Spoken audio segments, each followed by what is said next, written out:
In this lesson, we're going to learn additional join constructs, in particular the left join and full outer join. So let's look at the left join first. The left join takes a table and joins it with another table, and where the records match returns, but also returns records where they don't match. In other words, let's take a concrete example. We have the table film, and if we left join that to the inventory table, it'll return every film and its inventory ID, even if it's not an inventory. So you could have an inventory ID that is null or blank in this result because they're doing a left join. Left join means show me at least every row that you have in film here, and if it has an inventory film ID, show me that. So when I run this query here, you'll notice that it shows the film ID from film and the title from film and the inventory ID from the inventory table.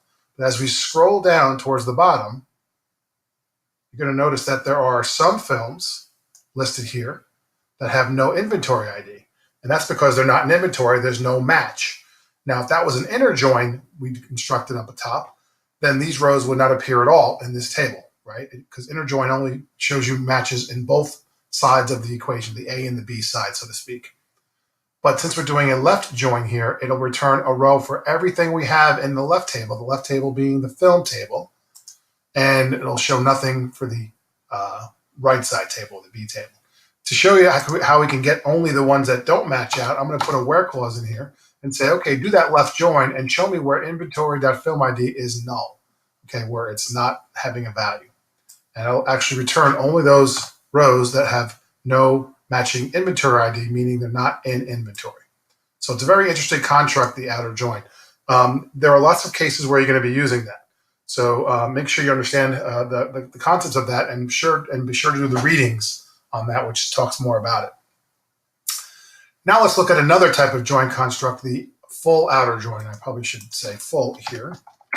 Full outer join. And this is where, similar to left join, where we always took every row from the left side of the table, the A table, the full outer join says, I want every row from both sides of the join. So when we join film and do a full outer join to film actor on a particular ID, even where they don't match, so if a film actor does not match a film, it's still going to come up in the row and have a null value for the columns that represent which table it doesn't exist in. So if you look in here, we're actually full outer joining 5 tables together, starting with film, then we're outer joining to film actor, actor, film category, and category.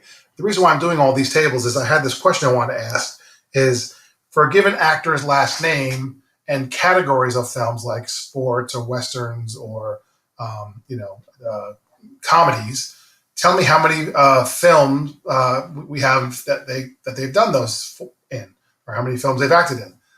You would guess that there'd be a certain number of actors that don't have any type of film in that particular genre. So this is going to bring out a count, and we can actually look through and see which ones don't have any of a particular genre. So let's look at this query here, and let's run this. So you'll see here the last name is Aykroyd, and we have the different genres. We have foreign, horror, family, and notice that Aykroyd has some sort of accounting in every one of these particular types of movies.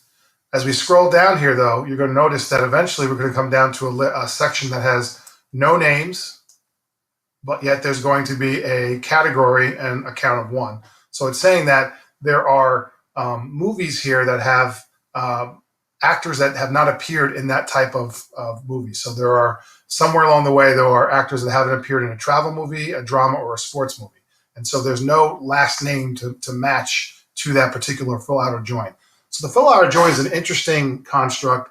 It has limited use because, again, you're going to get an entry for both sides or every table that you're joined together, whether or not there's a match.